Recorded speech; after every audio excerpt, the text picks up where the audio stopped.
Leo Silva, welcome to the show. Well, it's an honor to be here.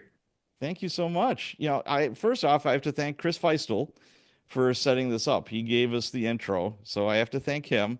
And if you want to check out my interview with Chris, who is also a retired DEA agent with a really good story to tell, head on over to episode 217 and 218. They're up right now. So yeah, it was really nice getting to know Chris, and I've had really good luck with all the DEA guys so far. They've been nothing but kind and generous, and just this has been great.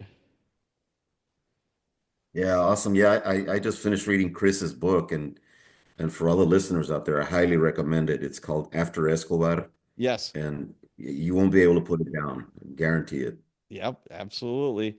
All right, so let's start this out here. Where did it all start? You grew up in Texas? I grew up in Brownsville, Texas. It's on the southernmost part of Texas and probably the United States. And we're on the border with Mexico, Mm, with Matamoros, Tamaulipas, Mexico. And we are actually on the Gulf Coast. So, I grew up, with the coast and going fishing with my dad and visiting South Padre Island and that was my childhood. And of course, we had the best of both worlds with the coast and Mexico. People would go down to Mexico to shop and go to these nice restaurants and everything. And this way before the violence started happening in Mexico the way it is today. So it was very peaceful, a very peaceful childhood growing up. how many siblings did you have? Well, right now I have two brothers and two sisters. Oh, One of my okay. brothers passed away Sorry. last year, I have now two brothers and two sisters. Okay, so growing up is quite a few kids. And let's see, you're in Texas. Did you play football? It seems like everybody You know, played high I, school I I football in did Texas. I didn't play high school football, Okay, but just like everybody else, we played in the neighborhoods sure. and high school. I played golf actually, but I enjoyed all the sports: football, baseball, boxing, track. But in high school, actually, was on the golf team for 2 years, and Okay. it was kind of as a 14-year-old kid, trying to be part of a sport that's as disciplined as golf is. I couldn't do it because I was too distracted with other things, at the time. I Well, was there's 14, girls and 15. all that other stuff, right? Yeah. Yeah, stuff like that. Yeah, I never realized how much golf could like further you along until I was in high school and I was in band. And the guy that was, I played baritone sax, and the other guy that played baritone sax was a really good golfer. And he went to college on a full golf scholarship. I didn't know there was such a thing. Yeah, yeah, yeah. So a couple of my friends actually went to college on a full ride with golf, and one of our teammates, and he was much younger than me at the time, and I barely knew him, but one of the guys from our high school actually went on to play on the PGA Tour. Oh, A wow. guy by the name of Mike Brisky, and he was a pretty good golfer, and obviously to make the PGA Tour. Yeah, I would think. But yeah, golf is big down here in Brownsville, Texas. There's numerous golf courses at the time that I was growing up, and my dad actually started me at a very young age, and it helped me out as an agent later Really? because golf is you have to be very mentally disciplined to play that game. Because if you let one bad shot affect you, the rest of your round is going to be messed up. So So that's what I'm uh, doing wrong. Okay. mentally, mentally, it prepared me for my time in DEA. I didn't know it at the time, but Yeah. it actually did later on in life. Wow. Yeah, I think I'll get kicked off most golf courses because I just stink it up. I'm so bad. It's just, yeah, people are doubled over laughing at me. It's very ugly. I tell you what. It's So, fun, but when it gets to the competitive level, it's just a different ball game, So, oh, I'm sure. but I'm yeah. sure. So, when did you first get interested in law enforcement? When did you get bitten by the Actually, bug? oh, just like anybody else, I saw law enforcement shows on TV and stuff like that, but I never thought of it as a career. When I went to college, I actually went into college as an English major, and my plan was to become an English teacher. Wow. Okay. And because down here in South Texas, well, there's a lot of people that really don't speak English fluently, and I wanted to help some of the kids, transition and learn English and transition into American society in a better way, So that was my plan. I wanted to be an English teacher, and Okay. I wanted to kids that weren't fluent in English. So I went in to college, and in my second year in college, my mom was working at a law firm, and one of her colleagues was married to a DEA agent. Oh, okay. And you know how moms are, they always, oh, my son, this and that, and she, was Right. bragging about me. And her colleague told her husband, and he became interested in me as, young Hispanic agent going through college, and he was an Hispanic himself, and at the time, DEA was trying to recruit more Hispanics here on the border. Sure. Makes So sense. so he started talking to me and telling me about DEA, and that's when I became interested in law enforcement. And I was already well along in my college career, I was already in my junior year. And then in 1985, unfortunately, our agent Enrique Camarena was kidnapped, tortured, and killed down there in Guadalajara, Jalisco. And at this point, when that happened, I was fascinated. I said, "Wow, how did this happen? Why?" Right. Just the curiosity in me, and that's when, in 1985, is when I made my decision to go ahead and pursue DEA as a career. Wow. Any family So members in law enforcement? no, none are in law enforcement. Everybody's in a different field. Okay. Um, Now, yes. what'd your like mom or dad say about you going into DEA? Actually, my mom was very supportive. Okay. My dad, he didn't want me to. Typical dad is trying to protect you. He Oh said, "Man, yeah. that's a dangerous job." And at the time, well, Enrique Camarena had been kidnapped, and then Victor Cortez was kidnapped shortly afterwards, a Oof. year afterwards. And then we had an agent here in McAllen who was killed on an undercover drug deal in 1986. So my dad was like, "This is what you want to get into?" He says, "You really should just stick to being a teacher." Yeah. Depending on the school, it might be as dangerous. You never Yeah, know. yeah, and then I get it. As a dad, you want to protect your kids, and that's what he was trying to do. And I just, as stubborn as I was, I didn't listen, and I Sure. went ahead and applied for DEA, and I was hired. I was lucky enough to be hired in Wow, that's cool. 1987. Now, back when you were in high school, you were working in a restaurant. You were serving mobsters when you were a kid. Yeah, What's the that's story with that's that? interesting. So my dad was a musician, but then he became the food and beverage manager at this restaurant. It was a restaurant slash nightclub. During the day it was a restaurant, fine dining and all that stuff. And at night they would serve dinner, but then you had live music and it was a nightclub. So at the time I was 14 years old. I was a busboy. And I was working and I worked nights sometimes. And you had these table of people that would always show up, these men that would show up and spend, ungodly amounts of money on booze and stuff. And I was, "Well, who are these guys?"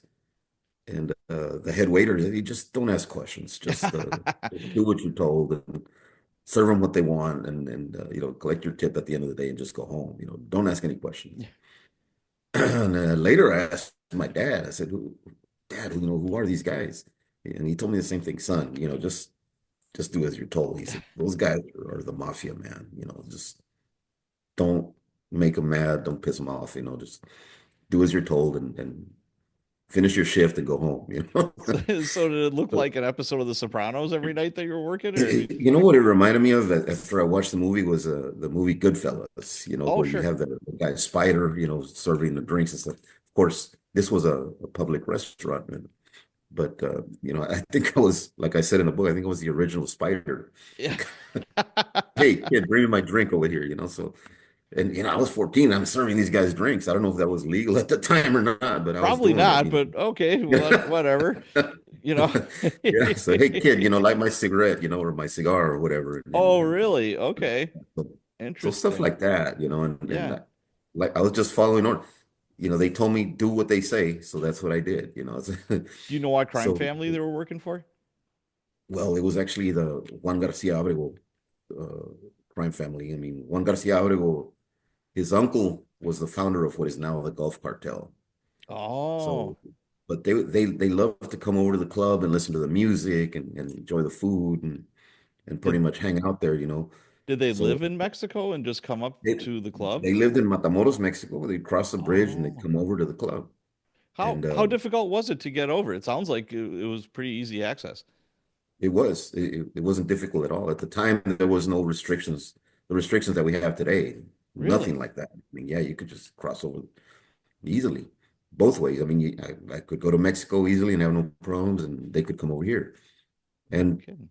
and this nightclub was within walking distance, pretty much of the bridge, of the international bridge. So these guys would come over, have a good time, and then just go back to Matamoros, and it was quick, So Huh. it was quick to Very, just go drive back across. So it was so close, and that's what was yeah. attractive to them, So Do they treat so they were you well though? Do they tip you good?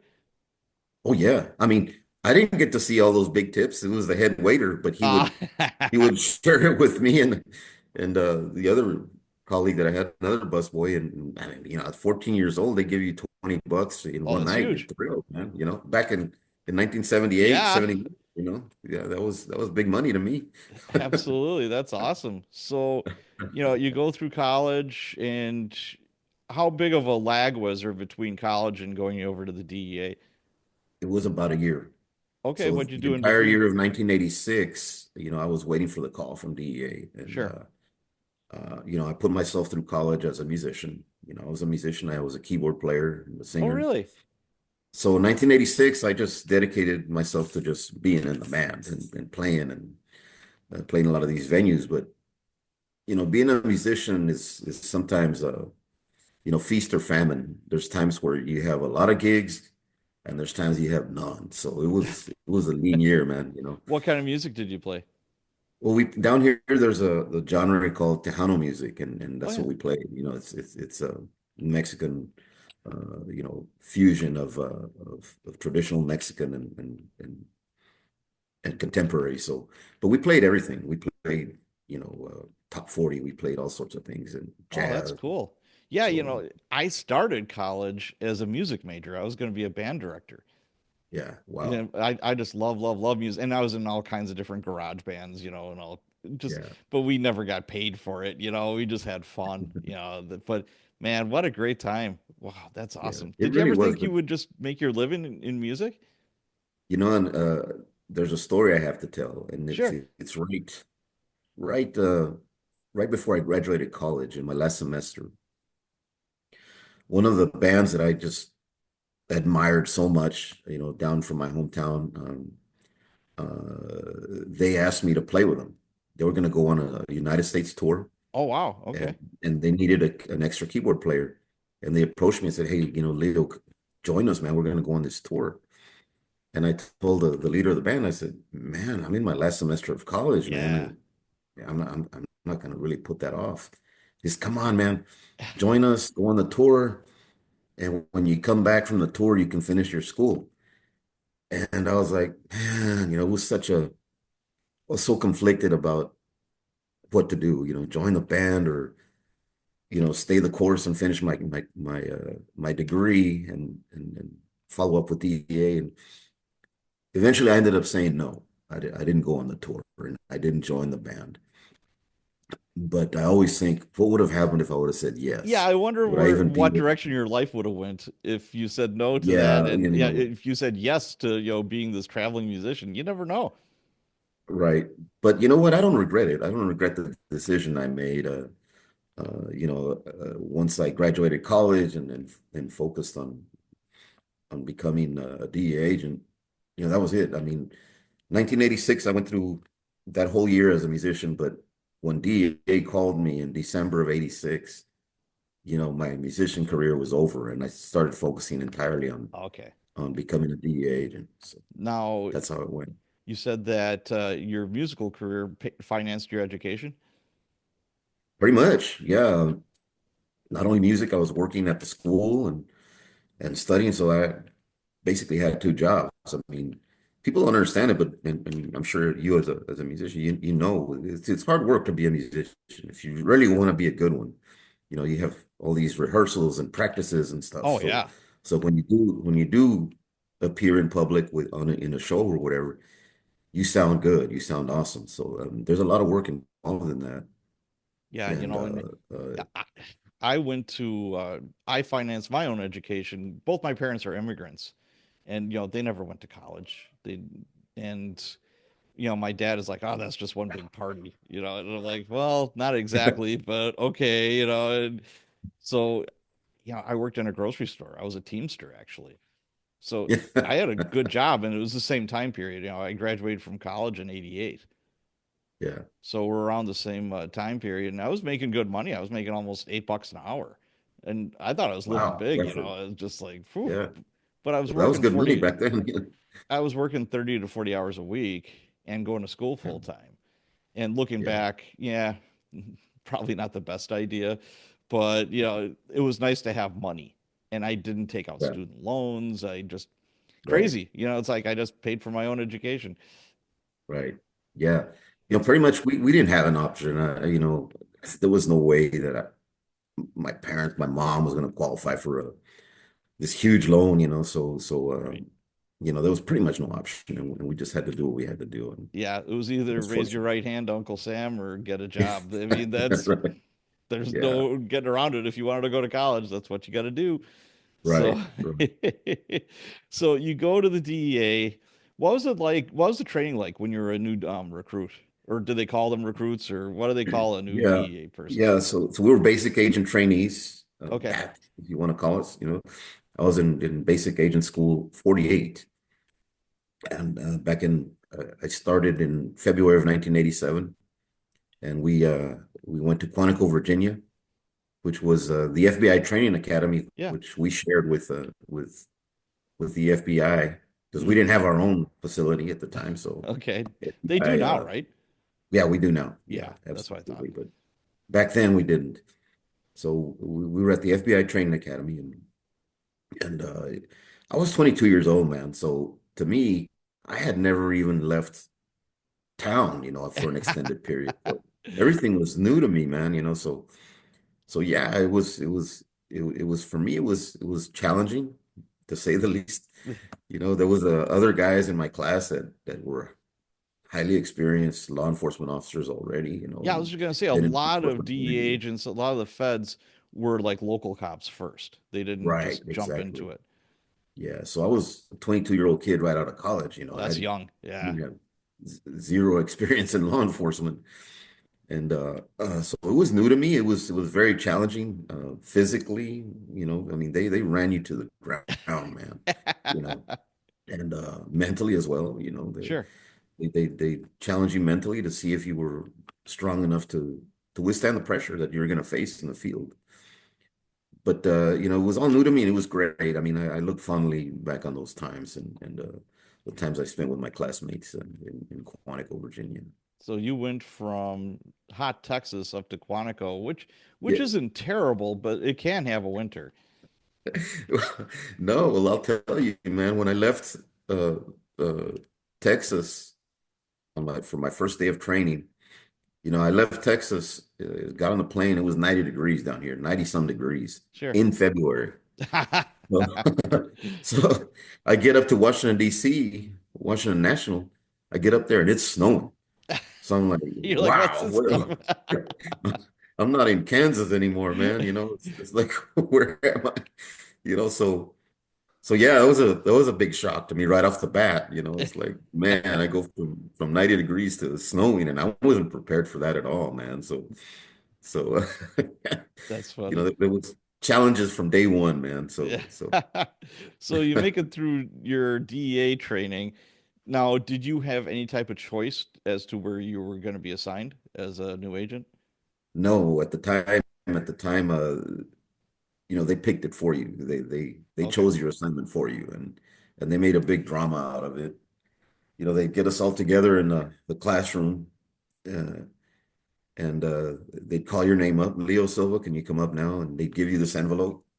And it was a big deal, man. It's like So Leo, where do you think they're gonna? Where do you want to go first of all, and why? It's McAllen, Texas, San Antonio, Texas. Either one of those is fine for me. Well, where do you think they're gonna send you, Leo? I said, well, I don't know. I think they're gonna send me to Los Angeles or New York or whatever. And they said, well, let's see where they're gonna send you. They give you this envelope and you open it up. It's like the Academy Awards, man. You open it up Yeah. and I was fortunate enough to get McAllen, Texas. So Okay. pretty much, Brownsville, Texas and McAllen, Texas are 60 miles apart. So Oh, that's not bad. I'm pretty much going home. So Yeah, I was happy. Yeah. absolutely. Because at the time, DEA was sending a lot of agents to Miami and Los Angeles and New Sure. York. It was just those three: New York, Miami, Los Angeles.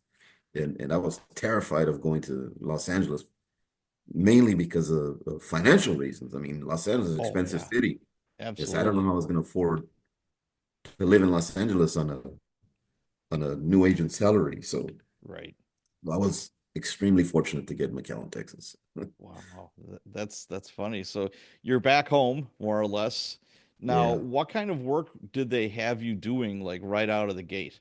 What was like a typical, was there like any kind of formal like FTO program or what was the training like back then for a new There agent? was no FTO program back then, and Okay. I was a senior agent. And even though that I was assigned a senior agent, he was not like my FTO because there was no program at the time. But Okay. I kind of gravitated to this other agent, an older agent who was not my senior agent at the time. And he was much older. He was actually an old BNDD agent, and he when there was a merger between BNDD and Customs, it formed DEA, and my partner Mario Alvarez was a former BNDD agent, and he was Was like that B&D? BNDD is Bureau of Narcotics and Dangerous Drugs. B&D. Oh, okay. That's the When predecessor did of DEA. All right. So when did the DA become the DEA? 1973. Oh, okay. So, so before that, it was the Bureau of Narcotics and Dangerous Drugs, and Mario was one of those agents. And when Mm, they merged with Customs, we became DEA. okay. So I kind of gravitated towards Mario, and we hit it off pretty quick. I mean, I can't say hit it off because when I first met Mario, uh, Mario was a hard charger, man, and he'd come in the morning, his eyes were super red and everything. He'd be looking at me, and this is my third day on the job, and I'll never forget this. He asked me, "Hey, have you ever bought any heroin?" I said, "No, sir." This is my third day on the job, man. No, sir.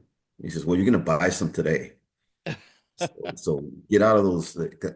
When out of the academy, they say when they tell you when you go to your assigned place, go professionally, dress in a suit and tie and everything, Sure. coat and tie. You show up like that, and that's what I did. I was in a coat and tie for my first couple of days, and until Mario told me, "You're gonna buy heroin today, so get out of those clothes and put on some street clothes and come back here and stop calling me sir."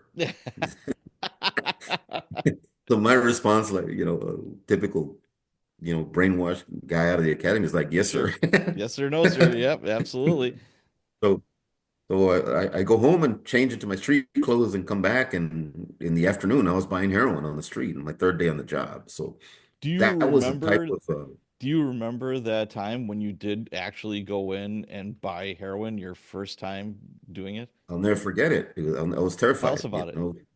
Yeah, I was scared to death. Sure. But, we had our informant, our CI, was again another experienced informant. He'd been helping DEA for a long, long time.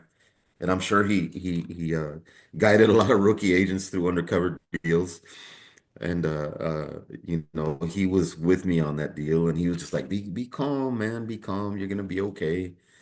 So he kind of calmed me down and made me feel less nervous. Here I am, 22 years old, on the street buying a gram of heroin.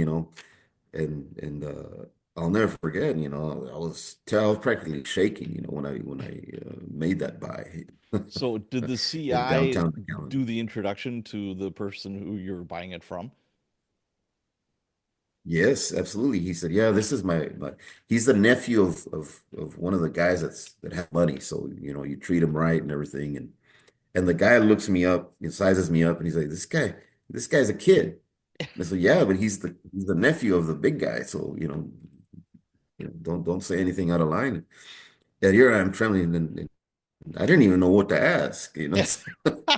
So pretty much the informant is the one that did most of the talking, and when it came time to give him the money, he said, "Give him the money now." So there I'm handing over these couple of $100 bills, and my hand is trembling and everything.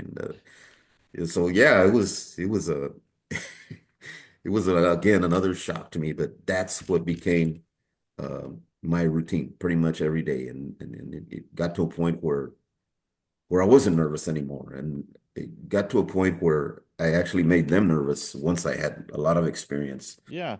as an Now, undercover agent. going back to your first buy as this undercover, did they have you wired up at all? Oh no, no. No, Back nothing then, like that. And no, obviously, you wouldn't have nothing. any kind of credentials. You wouldn't have a gun. You would Oh just no, no, I you didn't take any of you're that. just No. there. Yeah, I was just the nephew of the big guy, and I was just there to give him buy the sample for the big deal, right? So Oh, okay. So yeah, this wasn't a buy so bust where there was like a takedown team no, it that was wasn't a gonna. bust yet. It was an initial buy, so we Okay. could later buy a bigger amount, you know. And that's Oh, the thing okay. with Mario, he used to take me on a lot of these these initial intros, and he would say, "Look, man, I'm gonna leave my nephew in charge of this deal, so don't fuck with him." So he would sometimes introduce me to crooks like that. And Oh, okay. Now, I was this remember on one a time sitting in city's? the office. Was this a city street? What time of day was it? Like, paint the Yeah, it picture. was in downtown McAllen in broad daylight. It's like nothing. It's like there was no cover or nothing. We were in broad daylight, and this guy hands me a gram of heroin in my first buy. And Wow. so What did you that's guys how call it? that first Would buy. that be a bindle of heroin, or was that like black tar back then with like the aluminum, or Yeah, it was black tar yeah? heroin. That's what was pretty much prevalent down here at the time, Okay. and that was my first buy. So How much well, was I'll tell how you much did what, that cost? A gram of heroin back then? 300 bucks, three 300. hundred bucks. Okay. Do you know what the My heroin value was of that is expensive. now? It's probably significantly less, probably about $60 or something like that. Okay. So That's I was yeah, just gonna say, yeah, yeah. that's just off the top of my head. I really don't know because I've been And out of the game so long. So back then, I would imagine the purity level was lower than it is now because, we'd have people overdosing all the time on heroin, when I was a city cop. And they're like, yeah, yeah, this isn't the heroin that your grandpa was using. This is like different. right. Yeah, so black tar is not as refined as the heroin you guys were seeing up in on the East Coast and like that. That was coming in from the guys from the French Connection are bringing in this white heroin from France or Italy Yeah, or the Middle East or wherever. And Mexican heroin is different. It's not as pure, but it still did the job for whoever wanted to right. use it, right? So Wow. so yeah, So and then there was plenty of it down here. so you make this buy. Was there I mean, most of the time a UC doesn't work by themselves. There's always a team in case something goes sideways or whatever. Were you looking over your shoulder every 5 seconds to see if your guys were there, or what did that Not look like? really, because the informant was the one that kind of he kept me in line. But the only guy that I had covering me during that time was Mario. There was no other. There was no Really? like this big team. It was just him. Oh, It's like, wow. okay, man, that's my surveillance team. So, So but that was my first buy. so you make the buy, then you go back to like headquarters or whatever. I mean, were you still like shaking? Were you still like, "Oh my God, what did I just do? This is crazy." Well, I kind of was. You know how adrenaline works. Oh yeah. It runs through your body and it's still there. So I get back to the office and Mario's like, "Hey, man, the kid just bought his first heroin sample, man. He's third day on the job and he's already buying heroin." So he kind of, picked me up, lifted me up a little bit. So it was like, okay, wow, this is a victory. All right, cool. So he kind of motivated me to want to do more. So Yeah. and that was him. Now, where were you He was a personally? huge influence in my career. Were you married? Did, at that point in time, did you have a family? Yes, at the time I was married and I had a daughter, a baby girl, and we were expecting another child. So I was a kid and I had kids, so Okay. Well, let me yeah, ask you so this. Like you got home and obviously your wife is probably like, "What'd you do today? This is your first, this is like your third day on the job." And you're just like, "Oh, I was just buying some heroin, on the street." yeah, so I mean, it was all new to us, and and Yeah. and she was really like she didn't really understand the gravity of it, but I tried to kind of shelter them from that, and didn't want them to Hmm. to really know. So I played it off like it was not a big deal. Yeah, but like when you close your eyes that night before you went to bed, I'm like, "Wow, I just bought some heroin. This is something I Yeah, didn't think I'd be doing a few years ago." it was hard to sleep. Yeah, like you're excited and it kind of gets to you. You're just like, "I want to go tomorrow and like do two buys." Yeah, exactly. And what happens is you become an adrenaline junkie, and Yes. you start craving that stuff. So you start, hey, when are we gonna do the next deal? So So so you're doing fun. undercover Those were work fun times. in Texas, and you know, did you portray more of the buyer or the seller, or was it just dependent on the case you were doing? It depended on the case, and I did both. I did both seller, the buyer, sometimes a middleman, so sometimes I would introduce another undercover agent, kind of like Hmm. Mario did with me, and say, hey, look, this is my little cousin, man, so you take Okay. care of him.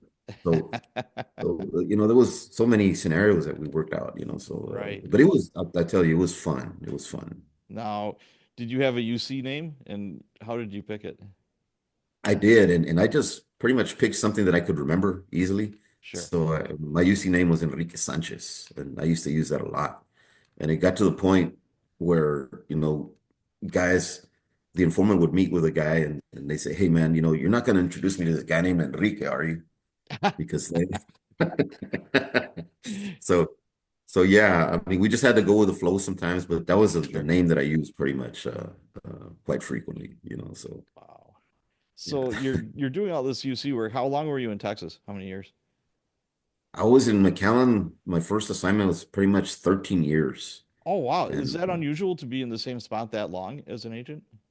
not really. I mean, you can pretty Okay. much stay if you want in any spot. They don't, I mean, you sign a mobility agreement, but it depends on the agency's budget and whether they can move people around and stuff like that. So it's not that uncommon, to see a guy play out his whole career in one town. So, Oh, wow. Okay. but at the time, I put in my application for Guadalajara, Jalisco, Mexico, and I was selected to go there. So that was why the next phase of my career. why did you want to go down to Mexico? Well, again, I go back to my partner Mario. Mario was in Guadalajara, Jalisco in the 70s. And after many of our busts and search warrants, and we'd go out and have a beer or so after our operations, he would talk to me about his time in Guadalajara and how he enjoyed it. And he talked about the work and he talked about the climate and just how beautiful a city it was. And I was Yeah. fascinated. Okay. I was fascinated with that. And I said, man, I would like to do that one of these days. And the opportunity came up and I put my name in the hat, so to speak, for the vacancy down in Guadalajara, and I was chosen. Okay. So and this was like 2001. and Interesting. and I went down there and it was great. I mean, again, it was something new to me because you're in a different country. Uh, the law enforcement is different. I mean, it was just totally different from doing undercover work here on the streets in Texas. So Oh, I'm sure. Now, your 13 years in Texas, it was almost exclusively doing undercover work, correct? Doing buys and sells and all that. mostly, but it came to a point where again, I refer to my friend Mario. He was my mentor, and I Sure. had actually two mentors in DEA, and Mario was pretty much the primary mentor, but then I had another mentor by the name of Bobby Brightwell, and we used to call him Bad Dope. Yeah. He was in Detroit, and everybody called him Bobby Bad Dope Brightwell. So, and but Bobby was he was more of the legal side of things, Okay. and Bobby taught me how to write a search warrant, how to write a seizure warrant, uh, an affidavit for a wiretap, Yeah. and stuff. That's why I evolved from becoming just an undercover agent to investigating complex conspiracies under Bobby's tutelage. Because Okay. Bobby worked a lot of those cases. He worked wiretaps in Detroit and San Diego, and he's very experienced in those kind of investigations. And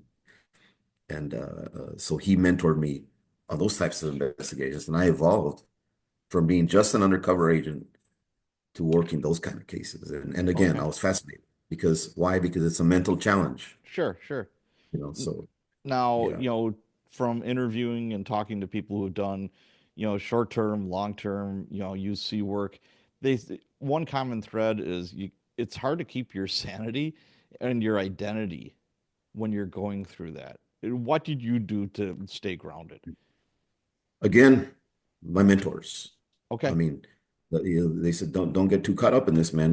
This is going to be over, and then we're going to move on to something else. Right. And pretty much Bobby's the one that said, listen, you got to stop. At one point, you're going to have to evolve in your career. He says, you can't be one dimensional. You don't want people to say, oh, Leo Silva, oh, he's an undercover agent, but that's all you can do. You want to Oh, okay. expand your horizons and become a more versatile agent. He says, so you have to start, looking into these kind of cases, such as a conspiracy case, the RICO Oh, conspiracies, yeah. the continuing criminal enterprises and wiretaps and stuff like that, to make you a well-rounded agent, So Well, and it makes sense too, if you want to, promote and be a good boss, you have to have that education behind you. right, yeah. Again, what he told me, and it made a lot of sense to me at the time, is you don't want to be one-dimensional. He says you want to have you want to be versatile as an agent, and there's Yeah. no case that they can throw at you that's going to be difficult because you're going to know what to do. Now, And your UC days, either here in Mexico or down in I'm sorry, in Texas or down in Mexico, was there any like real scary moments that like jump out at you where you're like, "Whew, I'm really happy I got out of that one." there's a couple. In Mexico, we didn't do undercover. I mean, we're not Okay. allowed to. So, Okay. but here in Texas, there was a couple of incidents where yeah, yeah, I was Can you tell I us was about it? scared. Just put it that Or way. tell us about one? Sure. There was one time I was a young agent. I was maybe about 24 years old, and we were doing. I was I was actually the seller of the drugs. We were selling marijuana, a big load of marijuana, Yeah. and these guys wanted to see a sample. So we took this big bundle from our evidence room to show them as a sample, and these guys wanted to keep it. And you're talking about maybe a 10-pound bundle, and I couldn't let Oh, yeah. drugs go on the street, man. So we go to this house, and it's a ranch house. It's out in the middle of nowhere, pretty much. And the guy said, "Well, the buyers want to see the samples." So we go into this like barn, right? And I knew that surveillance couldn't see me anymore, Oh, and we had a aerial surveillance, and I knew they couldn't see me because we're inside a barn. right. Nobody And could when see you're in me. the middle of nowhere, it's not like you Right. can hide in the house next door. Yeah. So no, nobody could see me. I knew I was out of visual from my team, and when we go into this barn, there's like 4 or 5 other guys, and they're armed, and they want that sample, man. They say we need to take this whole bundle. And I see all these guys armed, and I'm already planning in my head, wow. And at the time, the DA issued firearm that we had was a Smith and Wesson 357 revolver. So So I only wheelhouse, had yeah. 6 shots, man. So it was me and the informant, and the informant was kind of shook up too. And I was already planning in my head, I'm gonna take this guy out first, and then the other guys, and just run for that door, and hopefully, surveillance will see us if in case You're right. things take a downward spiral. But it didn't, and I talked my way out of it. They never pointed a gun at me, but I mean, I knew they were armed, it could have gotten to that point, but Do I you was, I remember what was, you said to them to change their minds? yes, I did. I said, listen, you guys are not my only customers. I said, I need to take this bundle and show it to some other guys. And whoever has the money first is going to get the load. He said, so I can't leave this with you. I'll give you a little piece. And I had a knife in my pocket and I cut out a little piece and left it with them. So, which was I was authorized to do, Right. because it wasn't it wasn't 10 pounds. It was just Yeah, a yeah. little, not even an ounce, it was a third of an ounce maybe. So that's how I was able to get out of that. Wow. And That's I was terrified after that, man. I was actually shaking oh, when I I bet. got back to the office. Yes, because Holy here I cow. was surrounded by all these guys that are armed, you know, Yeah. Yeah. in a Drug barn where de- nobody can see me. yeah, drug dealers usually don't play nice. There's a reason why you don't see No, old drug dealers, you know. right.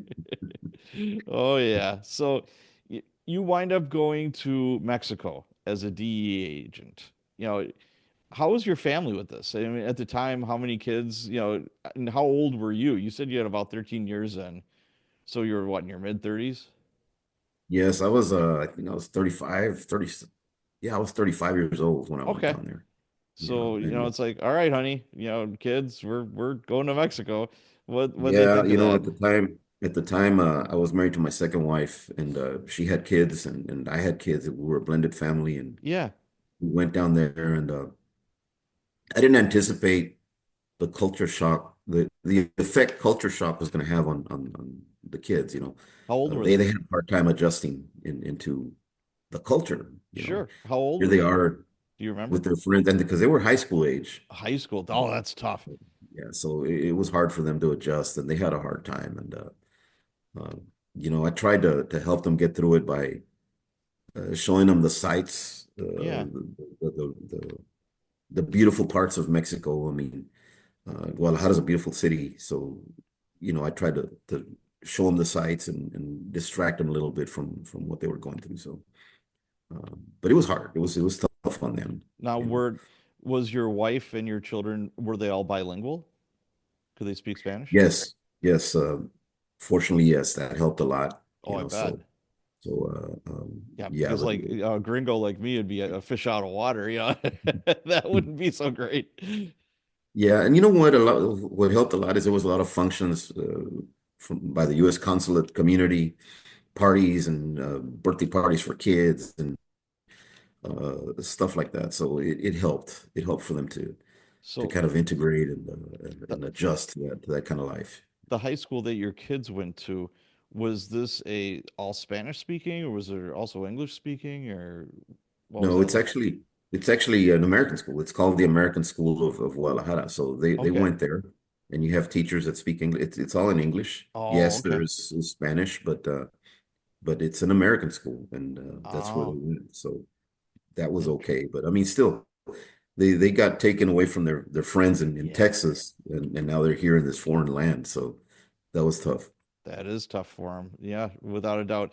I mean, we went from Chicago. I was born and raised in Chicago, and I was a freshman in high school, and we went to this little dinky town in Wisconsin with like 10,000 people. And I can't even fathom what your poor kids went through because I hated every second of it. I'm like, I thought they'd be a bunch of friendly farmers, but that was not the case. I was in a fight just about every day for a long time.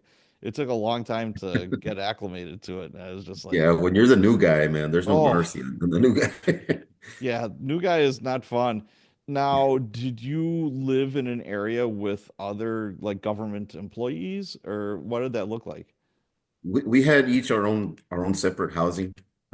Wow, the housing was incredible. I had this huge mansion type house, Oh, okay. and that kind of alleviated some of the stress from of being in a new country because wow, the house was incredible. It was nice, and the kids loved it. So we had that, and again, like I say, Guadalajara has many nice restaurants and a lot of. If you're bored in Guadalajara, you just want to be, Yeah. Okay. so so I tried to alleviate their stress by taking them out to see them. There's beaches, so we went to the Okay. beach a lot. So that kind of helped take away the edge. So for transition, as a DEA agent, how many agents were you went to? How many DEA agents? Oh man. So I go from an office where we have, I don't know, like 30 agents Yeah. to an office where there's only four agents plus the resident agent in charge, the rack. Okay. So there's five of us, but the Wow, that's rack, of not course, much. he's he's busy with dealing with Mexico City and paperwork and administrative stuff. And so there's four agents to investigate cases, man. So Wow. again, it's and you're talking about a city of at the time of 8 million people, and there's four agents, and we had our area of responsibility covered like five states or something like that, five or Yeah. six states. So there's four of us, So and what was the plan? What was your job as an American DEA agent in Mexico? Like what was your mission more or less? number one is to establish relationships with government entities in Mexico, the federal Okay. police. So make contacts so that we could, if there were the opportunity came up to conduct an operation, we had somebody to go to. Okay. So that was our main job because even after 15 years after the Camarena incident, I mean, the Camarena incident happened in 1985. So I'm there in 2001, 2002. So you're talking 16, 17 years later, but there was still a lot of resentment between, government officials and us. They didn't Sure. really want us there. They didn't Oh, want our help. okay. It was hard. It was hard to establish those relationships, but we had to do it, and a lot of us did. Was your office in the consulate? Like a Yes, consulate it building? was. It was in the Okay. consulate. It So was a small office. so you have, it's you and three other agents and the boss, and you're trying to make these liaisons, you're trying to make Right. contacts with the local police. Now, what is the local police in Mexico? You said you have the federal police. Is there city police or what is it like, compared to America? Yeah, you have the municipal cops. They're your basic traffic cops that are on the street and patrol units or motorcycles or whatever. Yeah. And then you have the state cops, the state police, and then you have the federal police, and then you have the military. So that's kind of the layer of the way it works. And Who are municipal you trying to cops make the most contacts with? The feds? with the feds, Yeah. with some of the state cops, because obviously they live there, they live in the city, and they Right. they know who's who and what's going on. So even though there was a lot of corruption among those entities, we needed to somehow have a contact there, Okay. and we were able to do that with All some right. people that we trusted. So That was yeah, it's hard. It's very difficult, but you yeah. have to find a way. Sure. My next question was, what was your relationship like with the Mexican police and how difficult was it, to say extradite criminals? It was hard at the time because, as I say, they didn't really want us there. I mean, it was at the time President Fox was the president of Mexico, Okay. and there was a relation, but it wasn't. It was just kind of like a handshake relationship, and oh, hey man, good to see you, and that's it. Mm, It wasn't close enough yet, and we had after the Camarena incident, like I say, there was a lot of resentment, so we had to kind of repair all that and get to the level where we could actually have a very strong, workable relationship. now, So how would you do that? How would you repair that?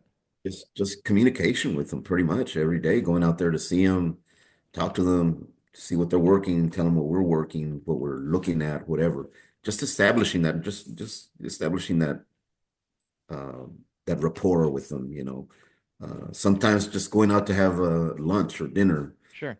and not talking about work and talking about sports or other things and just trying to get that rapport and that confidence with them. So yeah, I mean, but it was difficult. It wasn't really at all. And So what would a normal day look like for you as a DEA agent in Mexico? is that pretty much you go in, we pretty much plan our day with the other agents. And again, we had the two-man rule. We can't I couldn't go by myself and meet somebody Okay. because especially after what happened to Enrique Camarena. So Right, right. there was always two of us. If we had to go meet somebody, there was two of us, and we always put on the chalkboard where we were going, where we were going to be, for how long, and this and that. So in case something did happen, at least they knew where we were headed, Yeah, and you have a starting point. they'd Yeah, have some sort of clue. So sure. we planned that out, and sometimes there's administrative things to do in the office, but pretty much that was the day. Going out and maintaining rapport with the contacts. So are you working like informants and stuff? Or you're obviously going after like high level drug traffickers, correct? Yeah, absolutely. We're talking to informants. The targets that we had in Guadalajara were like a who's who of narcotics traffickers. I mean, we had Armando Valencia from Michoacan who was bringing in 20 tons of cocaine at a time. We had El Chapo Guzman. We had the Arellano Felix brothers, Mayo Zambada, El Azul, uh, Sandra Beltran, Avila. We had all these traffickers that were there in Guadalajara that we were looking at. And not only that, Guadalajara has two major ports, or our area of responsibility had two major ports. One of them is in Manzanillo, Colima, which is pretty much the biggest port in all of Mexico. And you'd be having shipments of cocaine on these containers, containers coming in all the time.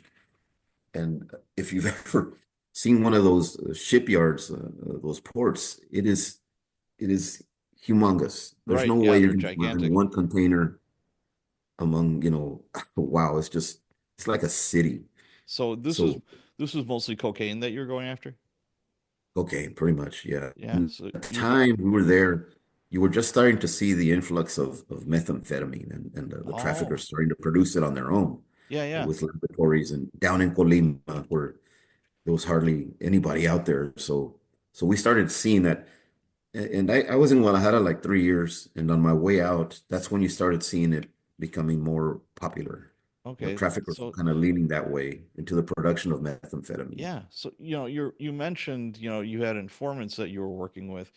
Now, what was their motivation to work with you?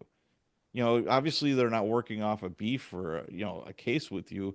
Were they paid informants or how did that look? A lot of it is money, and some of it is revenge. Some of it Ah, is, this guy killed my brother or my cousin or whatever, and okay. sometimes it was revenge motivated. Money was pretty much a big motivator, as usual, and some of them just they wanted to get to the United States. Oh, So there was a lot of motivation for did them. were you able to give any of these people like a path towards like in I don't want to say an easy path, but for lack of better words, an easy path to the United States or a path to like U.S. citizenship? I was never involved in anything like that. Okay, None of the informants that I did were really, I don't want to use this word, but worthy enough to do that. So okay. so but some of them wanted it. That was their motivation.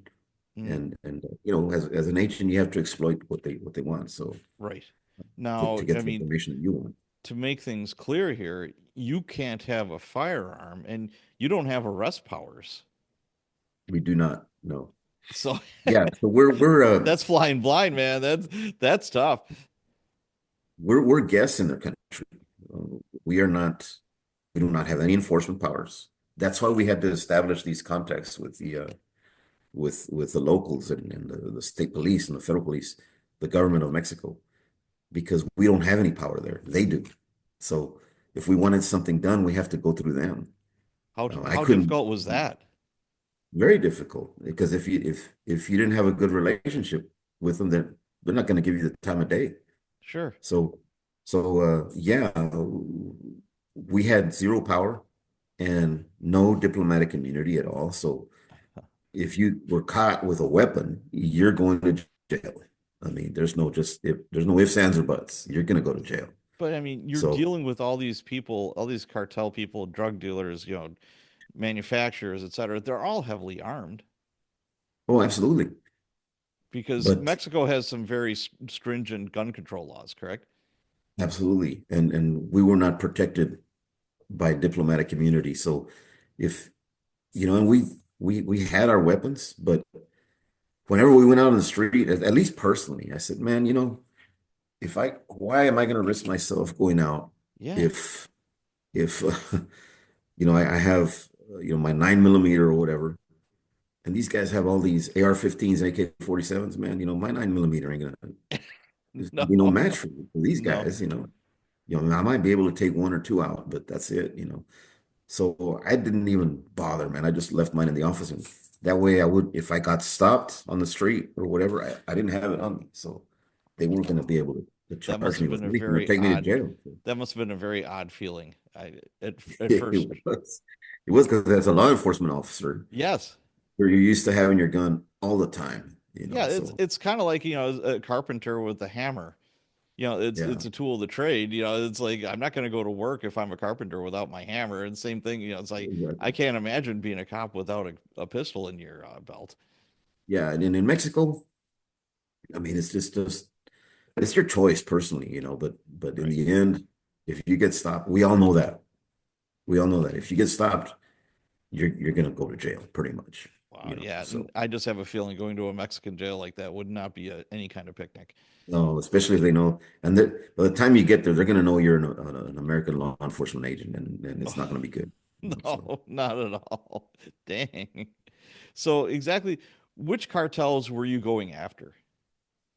well, back then, the Armando Valencia was well, back then was called the cartel of the Millennium Cartel, which is now the Cartel de Jalisco.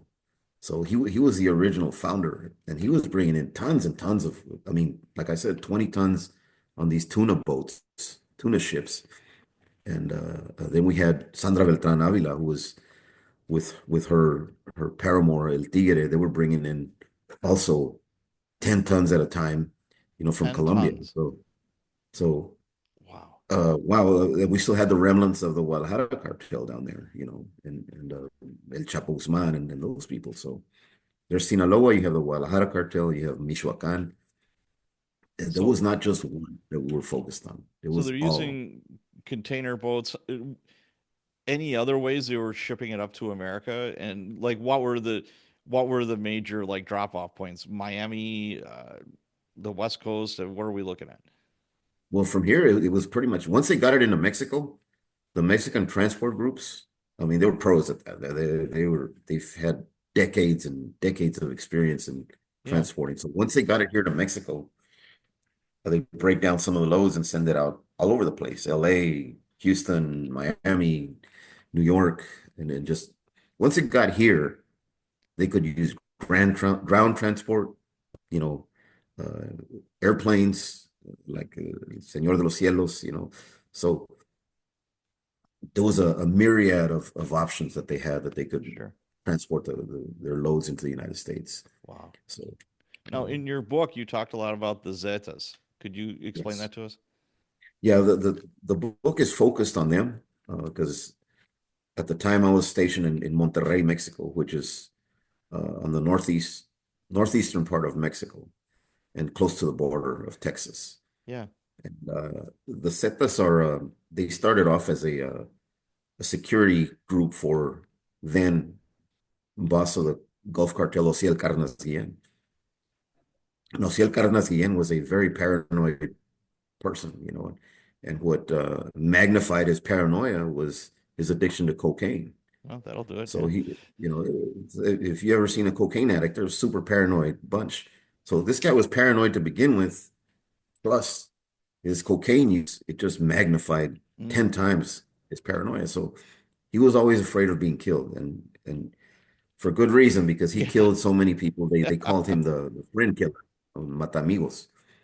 So he had recruited a guy by the name of Arturo Guzman de Sena, who was a former special forces soldier from the Mexican army, to be his bodyguard. And Ociel came up with the idea, said, "Hey, can you recruit more guys like you, special forces, so that they can be my entire security detail and Yeah. enforcement in the enforcement arm of his organization?" So Arturo Guzman de Sena did that, and he went and he recruited.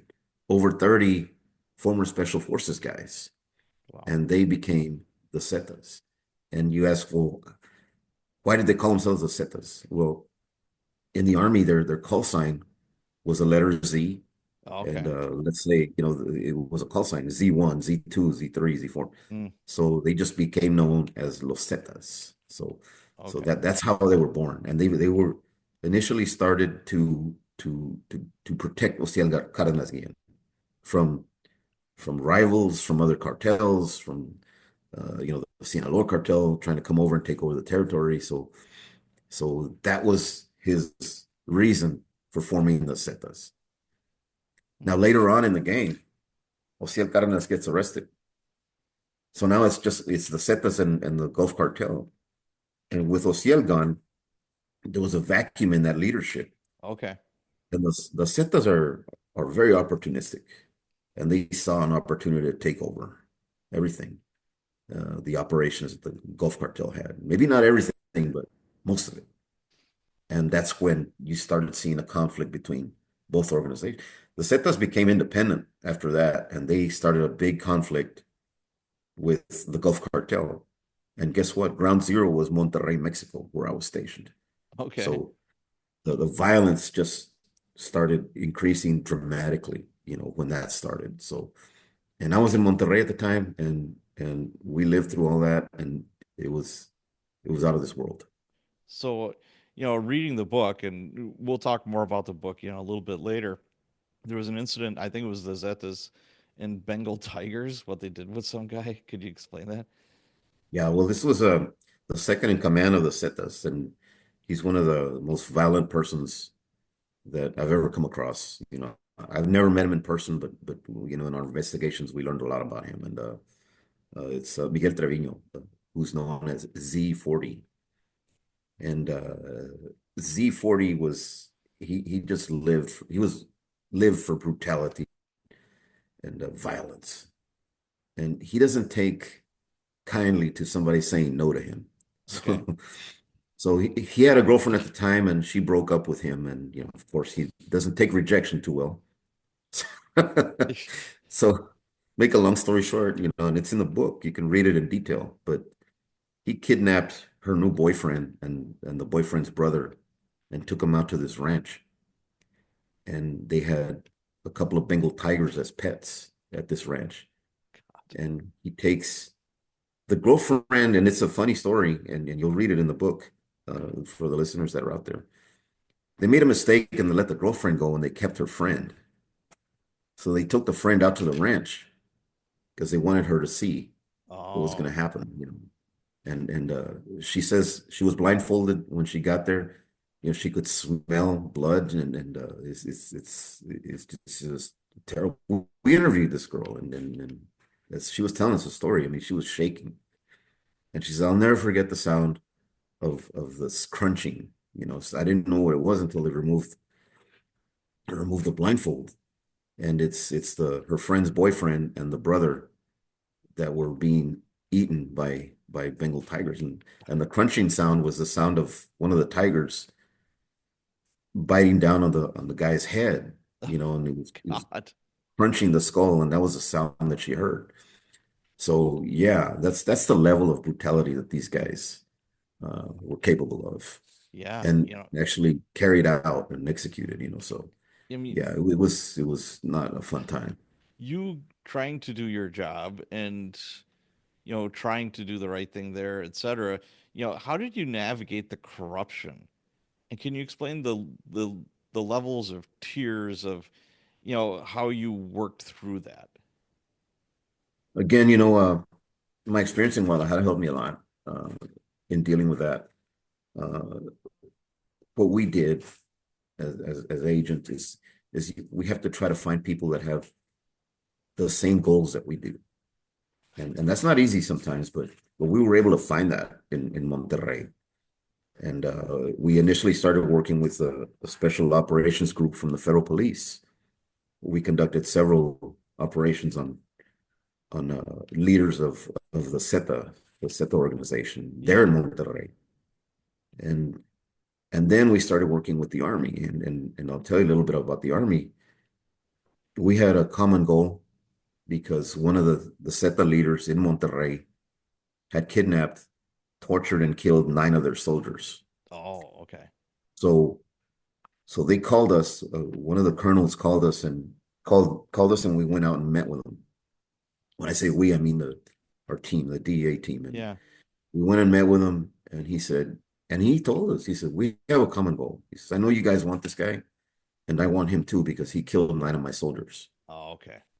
He says, so I know you guys have good intelligence. He said, so do we. I suggest that we work together so we can catch this guy. And that was unprecedented in Mexico because I don't think any DEA office had that level of cooperation with the Mexican army at the time. Okay. The level of actually going out and conducting an operation on some of these targets. So yeah, that was unfortunately 9 soldiers had to die for that to happen. Wow. You know, So I just think so about the difference between the army in Mexico and here in the United States.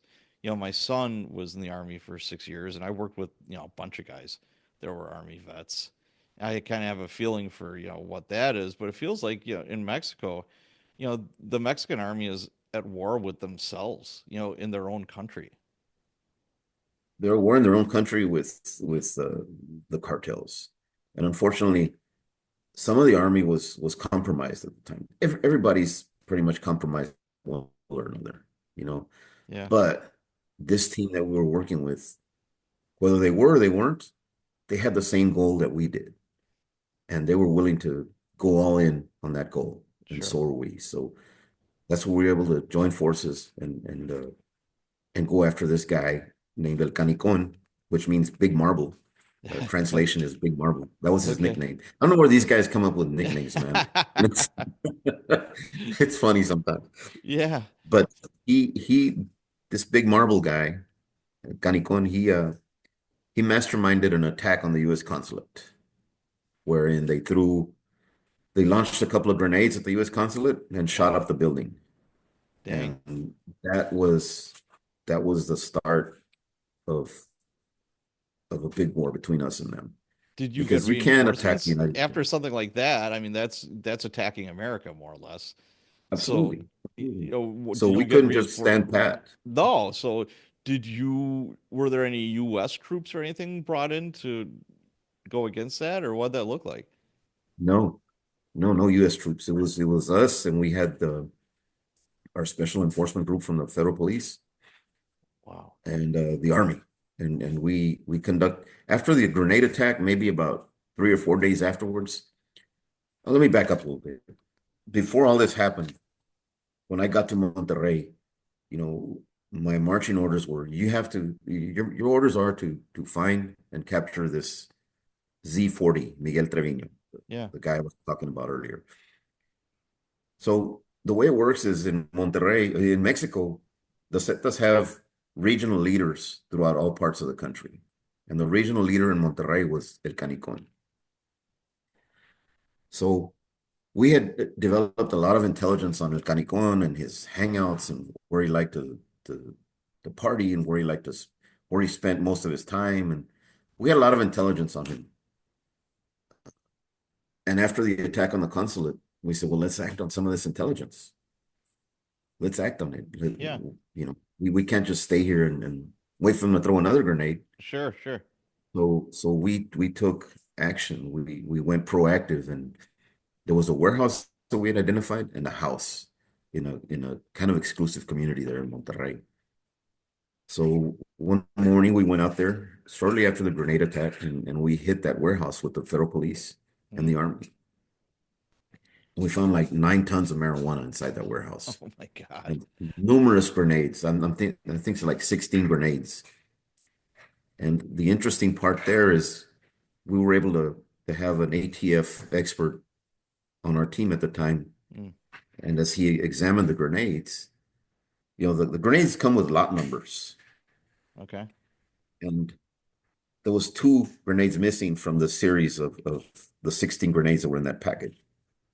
And those 2 grenades that were missing were the ones that were thrown at our consulate. Oh, okay. So we were able to definitely tie him into the attack. Sure. So we hit the warehouse, we find all that dope. He's not there. We go to the other house in the exclusive community. And that's when all hell broke loose. He sees our team coming, a shootout ensues. He breaks down the garage door in an armored vehicle. I mean, like something out of a movie, just boom, Wow. blast right through it, shooting it up. And he goes down the main thoroughfare of Monterrey, which is Avenida Constitución, Constitution Avenue, where our consulate is located. Yeah. And as he passes by the consulate, he gets out and starts shooting at the consulate. Wow. Again, so he attacks it again.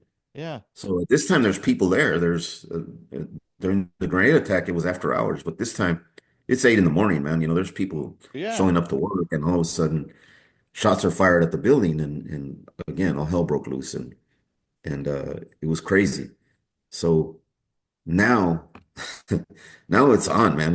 Right. You attacked our consulate one time, and then you do it again. So, Wow. and shortly after that operation, he starts kidnapping these soldiers, and because of their involvement in the raid. Right. He wanted to retaliate for their involvement in the raid, and he kidnaps 9, slashes their throats, carves a Oh. Z on their forehead, Ah. and that's the message he sent to the army at the Who time. And who was our president while all this was going on in the United our States? president at the time was I think we were still under Bush. Yeah, we were still Okay. under Bush when this happened, I'm just and surprised there wasn't then a more forceful answer to all this. I don't know how this just kind of stayed under the radar, Yeah, but because it's like I would have thought that I would have heard about it, or it is. it did make the news. I don't know if it made national news. I really don't remember. Yeah. But we knew what happened, and Right. we were going to do something about it. So So in uh, response, in the book, you talked about shock and awe. Could you explain that? oh yeah, sure. This was way after the consulate attack, and what happened is every time they would assign a regional director to Monterrey, a regional plaza boss, as they called it, we'd get intelligence and we'd take them out, either arrest them or get involved in a shootout, and they would get killed. So it got to a point where nobody wanted to have that. Nobody wanted to have that assignment on their Okay. side, on the Zeta side. So Sure. it came to this guy that he said, "Okay, I'll take it," but he took extreme precautionary measures and Okay. extreme counter surveillance, and he had 3 rings of security. His personal security ring, an inner ring, and then an outer ring. Okay. And I'll explain it in detail in the book. But so the only way we're going to get to him quick is to adopt that philosophy that was used in the Iraq War. Right. That General Schwarzkopf, made popular as the shock and awe, because we got to hit him before we know what's happening, before he knows what's happening. Right. So that's what we did, and it worked. And And that they was had no the idea. the Mexican army that was doing this? This was the Mexican army, Okay. and they used a creative method to get through those rings, How because those guys were good. I mean, Yeah, yeah. if they see something out of the ordinary, they're going to call it in, and What and was and their that creative lots of bosses. method? Well, one of the guys was a member of a church, Okay. and he convinced the pastor of that church to lend him 2 passenger vans, Okay. 16 passenger vans that had the logo of the church on the side of the van. Okay. And so where this guy was holed up, it was a very popular area in Monterrey, which they totally ruined for the entire population, because they just pretty much took over, and it's right next to this lake in outside of Monterrey, which is really beautiful. And families used to go and spend the weekends out there, and, Yeah. and stuff like that. So he was holed out there on this lake. And the only way we were going to crack through there was by some sort of ruse. Okay. And this is what they used. So the ring sees these 2 church vans coming in. Yes, they're packed with people, but they're soldiers. They're the Okay. Mexican army. So that's what they used to crack those first 2 rings, That's because they interesting. didn't suspect it. And once they got there to where we had him located, that's when all hell broke loose. Right, right. by the time they realized what was happening, it was too late because the operation was so precisely planned. And yeah, some things went wrong, but it worked out in our favor, and we were able to. He tried to shoot it out, and he didn't make it. Okay, gotcha. That's what happened out there, and but we used that philosophy, and that was the only way it was going to work. Now, the So level of violence, on the bad guy's side, it was is pretty remarkable. And one thing that jumped out at me in the book was the House of Hell. Could you kind of explain yes, that?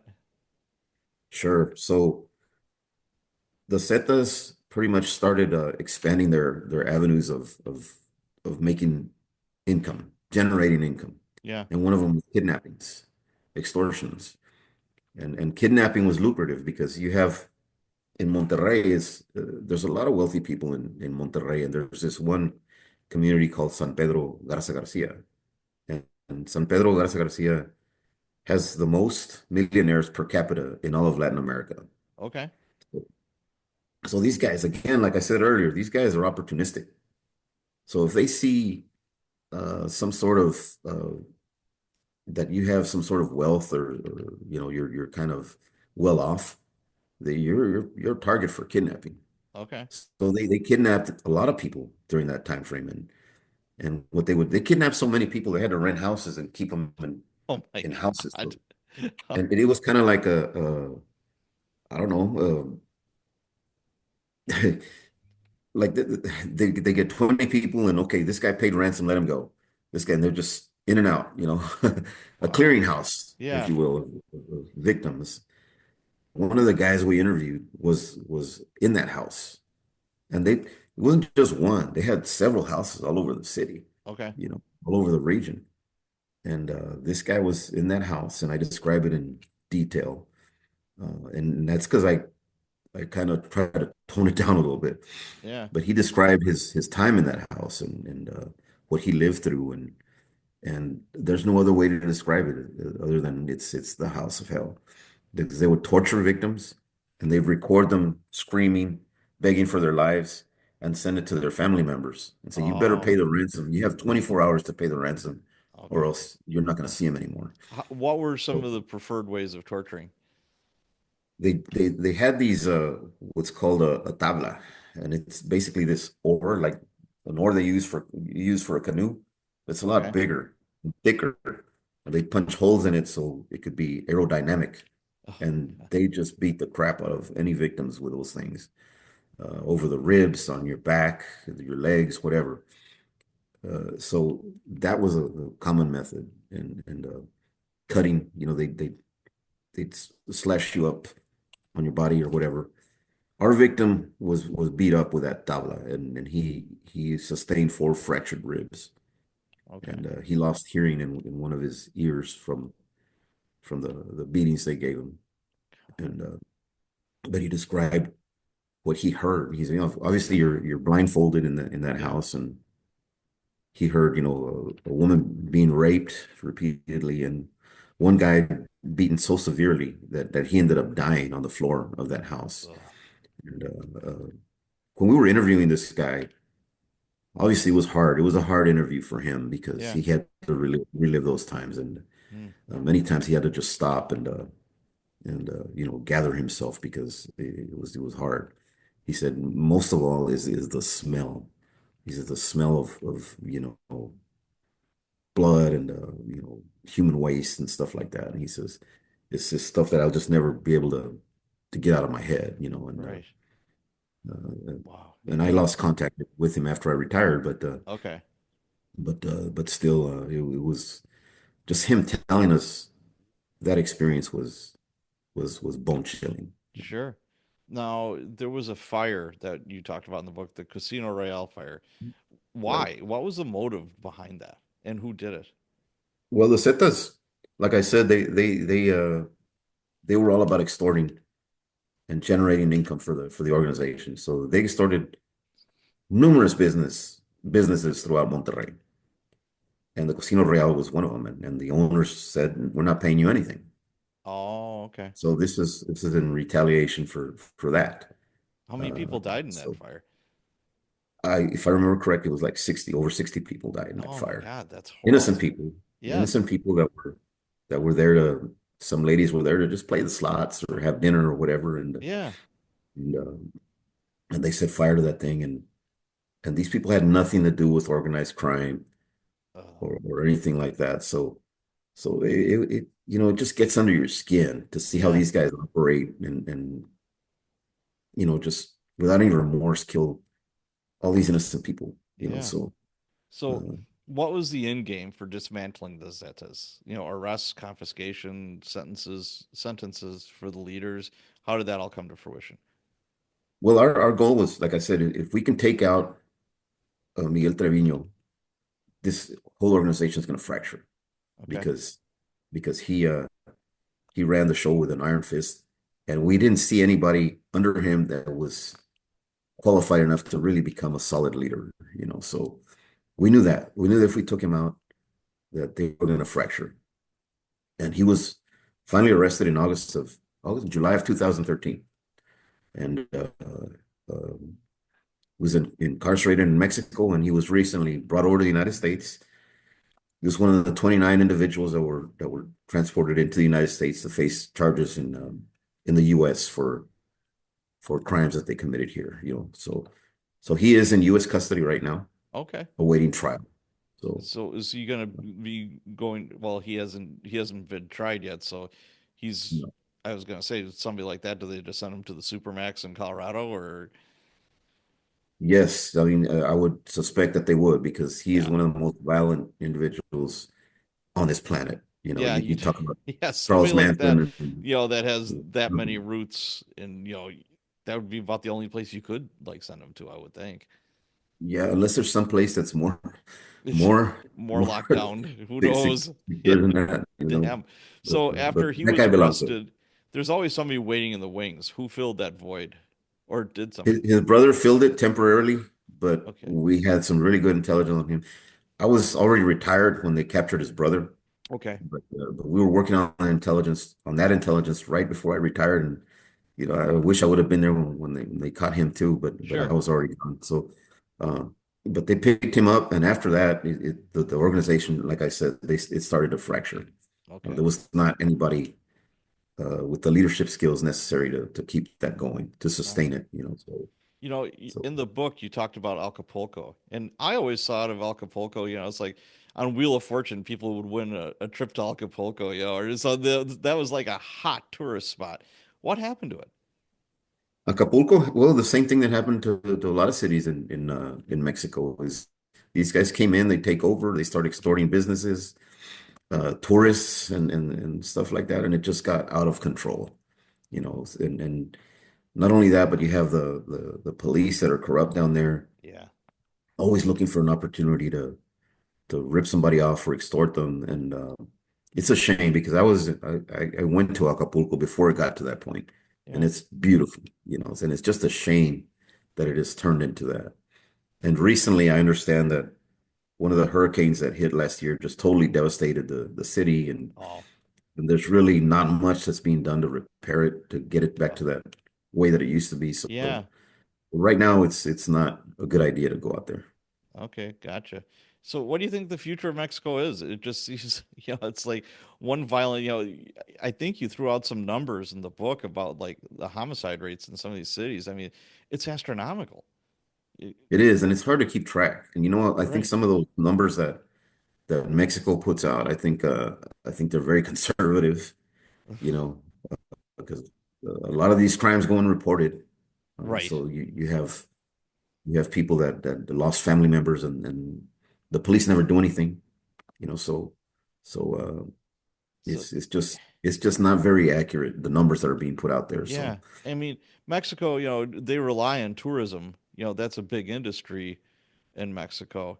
And it just seems like some of the tourist areas, that used to be off limits to these cartels it's slowly kind of going the other way. like I say, they like to expand their methods of generating income. They've gotten into selling timeshares for the Selling money and then extorting timeshares? yes, and then extorting the buyers. Oh, You have to buy now. You have to give us more money, and it's all about money. Money is Oh, what generates okay. their operations. So Wow. You just obviously the touch. latest case is the stealing of crude oil and bringing it over to the United States and mixing it with processed oil and then selling it back. And it's a huge money maker for them. Wow. Why? Because they steal the oil and it doesn't cost them anything. Right. And when they sell it, it's all profit. Sure. So it's another way of making money for them, and it's less risk than the drug trade. See, So that's something that we're I going to see with in the horizon. all that corruption and criminality going on, I don't know how Mexico runs, to tell you the truth. I had a very good friend. He married a gal from Mexico, and she's explaining to him how things are. And it's like she had a relative that worked at a bank, and he was getting close to retirement age, so he just started stealing money. And that was just like business as usual. It's like, oh yeah, that's his retirement. I'm like, it is?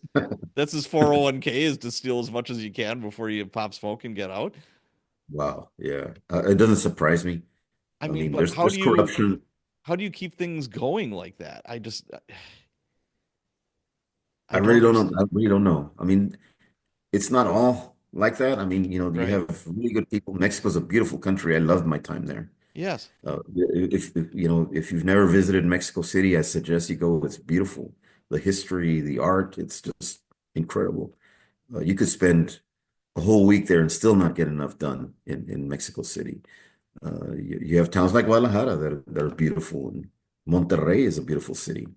And these guys just came in and just kind of ruined it for everybody else. So Wow. I had people come and say, "Man, I can't even go take my kids to the park because I'm afraid that Wow. something's going to happen." So That's horrible. yeah, it is, and Now, hopefully that will change, in the near future. as far as like touristy spots, how would you feel if you had like one of your kids like, yeah, I'm gonna go on spring break to, where Cabo or whatever, popular tourist. How would you feel about that? Well, Cabo is still relatively safe. Like you Okay. say, it relies on the tourism industry, and they don't want to ruin that, because it's their main source of income. Right. And you can places like Cancun, it's still Yeah. it's safe. Puerto Vallarta, so it's not all bad. You can still go on vacation there to some of these tourist places. Just stick to the tourist areas Don't go and off don't the try to beaten path. don't go off the beaten path because the wolves are waiting. So. Okay.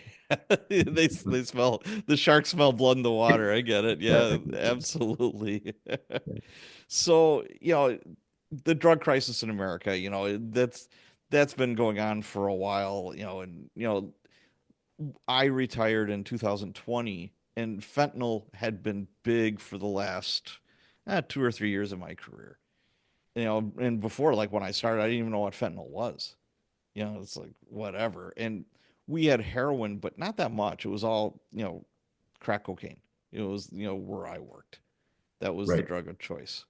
And now it's crack, it's heroin, and then pills and fentanyl, and then fentanyl is laced in with all this other stuff as right, well. And what do you think the answer is to the drug crisis in this country? I know it's a big question, but if right. you had a magic wand or if you were in charge, what would you do? Well, I think one of the places we have to start is educating our children and teaching them about the dangers of what drugs are. I mean, like I said earlier, people evolve and the drug trade has evolved. And now it's like you say, we're seeing fentanyl, a lot of synthetic drugs out Yes. here. And the scary part of fentanyl is, like you said earlier, they mix it with other stuff, other drugs. And some of these kids don't know what they're taking. I mean, if you have a college student studying for a final exam and he wants to take an Adderall Yeah. Oh, and that's he huge buys on it on the campuses. street or Addies. online Yeah. or whatever, it Yep. could be mixed with fentanyl. And they don't, it's not like they're going out there, oh, I'm looking for fentanyl. They're looking for something else. And it just happens to be mixed with fentanyl. And Okay. that is the Right. dangerous part. And I think that's where we have to educate our kids and say, don't take these drugs unless they're prescribed by a doctor, because you're just playing with fire. Nowadays, you don't know. I mean, you don't know what you're going to get in that pill. And like the saying goes, the motto, the current DA motto is one pill can kill. Yeah, And it's true, it's you very know, true. And back when, the Reagan era, Nancy Reagan just say no and all that, people just kind right. of laughed that off. And since then, there hasn't been any real like nationwide campaign that was Yeah. like anti-drug. I remember what the fried egg, this is your brain on Right. drugs. Yeah. But at least they were trying to do something. Now it almost feels like there's a white flag and they just kind of gave up. Right. I think what we need to do also is, as I say, times evolve, generations evolve, and right now the young generation is all about social media. Oh yeah. And I think we need to flood social media with this message about one pill can kill because a lot of these kids are getting their drugs through social media, TikTok or Right. uh, uh, whatever the social media thing, the preferred social media thing. So we got to educate the kids on that platform. Uh, Yeah, and also educate the and parents, exactly. to, know what to look for. And it's like, you know what? I didn't have a smartphone when I was a kid. We had a phone on the wall Right. that, there was one phone in the house. There was no such thing as a smartphone when I was a kid. And it's just a different world completely. And, Sure. parents have to be zoomed in on what their kids are doing. And you can't wait till they're 16 or 17. Game over. Yeah. It's already done Pretty and much too over with late. by that old. Right. And, Exactly. it's funny. I'll talk to some of these parents and it's like, well, we don't want to infringe on their privacy, their rights. I'm like, they have no rights. They have no privacy. They're children. It's your job to make sure they're on the straight and narrow. It's your job to keep them away from anything dangerous. And this is Yeah. super dangerous. Exactly. I And you know just, what, along those lines, I think as parents and as law enforcement, we have to evolve ourselves.